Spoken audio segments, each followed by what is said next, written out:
Bahala sila kung anong gusto nilang sabihin. Basta ako, ang sinabi ko, hindi ko kilala si Ramil Madriaga. Nag-release na naman kami ng statements eh. Kung lahat akusasyon lang, walang ebidensya, ibig sabihin, paninira lang yan. At kung paninira yan, connected pa rin yan sa 2028 presidential elections.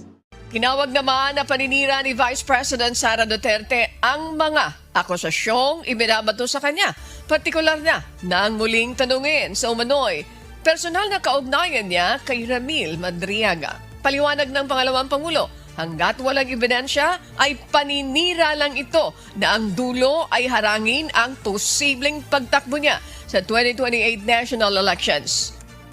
Muling binigyan din ng ikalawang Pangulo na hindi niya sinusuportahan ng mga larawan na